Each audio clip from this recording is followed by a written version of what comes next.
روزے کی جو روح ہے وہ اسی لیے ہے نا کہ ہم لوگوں کی بھوک کو بھی برداشت کے بارے میں سوچیں ان کو. تو اس کی روحانی آسپیکٹ پہ ذرا آپ تھوڑی سی روشنی ڈالیے. فائزہ ایسا ہے کہ انٹرمیٹنٹ ڈائٹ میں اور یا فاسٹنگ میں اور جو مسلمانوں کا روزہ ہے اس میں بنیادی فرق یہی ہے کہ وہاں یعنی ویٹ لاس کے لیے، ہیلتھ کے لیے، فزیکل ہیلتھ کے لیے جو ہے وہ ایک کوشش ہوتی ہے.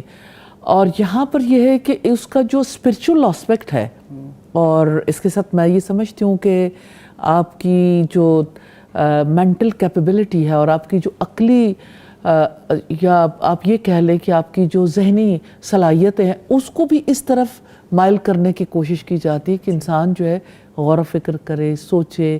جیسے میں ہوں، جیسے میری بھوک ہے ایسے دوسروں کی بھوک، جیسے میری پیاس دوسروں کی پیاس. انسان اپنی ذات کے کنویں سے قید سے نکل کر سوسائٹی میں دوسرے لوگوں کے بارے میں سوچنا شروع کرتا ہے تو خود اس کے کردار میں بڑی تبدیلی آتی ہے. وہ یعنی اس بھوک کو برداشت کرنے کی وجہ سے ہمدرد بنتا ہے، اس کے اندر غمخواری آتی ہے، وہ ایثار کرنے کے قابل ہو سکتا ہے، اس کے اندر سے بخل ختم ہوتا ہے. تو اخلاقی خوبیاں جو اس سے ریلیونٹ ہے، جس کا بھوک سے گہرا تعلق ہے، بھوک کو فیل کرنے کی وجہ سے. وہی جو ڈاکٹر صاحب نے توجہ دلائی کہ یہ تو فیل کرنے کی چیز تھی، فیل کرنے کی چیز ہے. ہاں انٹرمیٹنٹ میں فیل کرنے کی ضرورت نہیں ہے. ضرورت نہیں. میں نے اس لیے ایگزامپل دیا کہ وہ بھی تو سروائیو کرتے ہیں. سروائیو کرتے ہیں. So there is like it's not difficult. ہمارا تو یہ بہت ایک اس میں یہ جو مہینہ ہمارا تو بہت زیادہ معزز ہے نا مہینہ. جی بالکل. اس میں ہمارا ایڈٹ ثواب ہے، ایڈٹ یہ سب ہے جو ہم کرتے ہیں، تو وہ تو اس کی ایڈیشنز ہیں.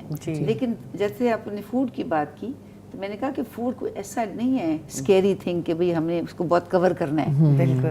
ہمیں نہیں کور کرنا چاہیے تاکہ ہم اس کو وہ ریئل ایسنس اس کا جو ہے نا وہ فیل کریں. اور ڈاکٹر صاحب صحت بھی اس سے زیادہ بہتر ہوگی. صحت بہت بہتر ہو جاتی ہے. ادروائز ہوتا کیا ہے جیسے آپ نے سوال کیا کہ جب اتنے ہم ہائیلی فرائڈ کھاتے ہیں، ہمارے پاس مریض زیادہ تر ان کے لپڈ پروفائلز خراب ہو جاتے ہیں، ان کے کولیسٹرولز ہائی ہو جاتے ہیں.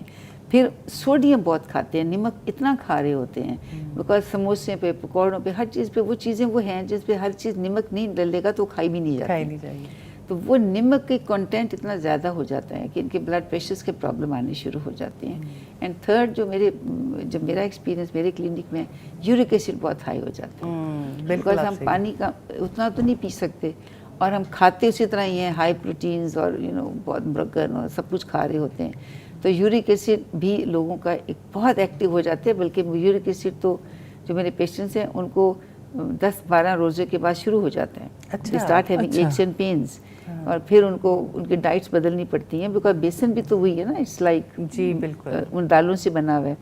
تو ان کو سمجھا سکتے ہیں، ان کو بتا سکتے ہیں، اور وہ پھر یہ پرابلمس ہیلتھ میں تینوں چیزیں بہت زیادہ کامنلی افیکٹ ہو جاتی ہے. یورک ایسڈ ہے، بلڈ پریشر ہے، اینڈ یہ آپ کا لپڈ پروفائل ہے. اور شوگر جیسے آپ نے کہا، یس ہم تو شربت سے ہی تو شروع کرتے ہیں اپنا. جی بالکل. یا وہ ہم دودھ سوڈا پی رہے ہوتے ہیں یا ہم شربت پی رہے ہوتے ہیں. وہ جو ریڈ شربت ہے وہ تو ٹیبل پہ مسٹ ہے، رونق اس سے لگتی ہے. اس کے بغیر رمضان تو لگتا ہی نہیں کہ مکمل ہوا ہے. تو sugar is another big problem. تو یہ سب چیزیں ہیں، یہ ہمیں یہ سیریمونیل یس چلیں ایک آدھ دفعہ، لیکن ناٹ اس طرح اس کے بغیر روزہ ہی نہیں رکھ سکتے. We have to control our سیلفز.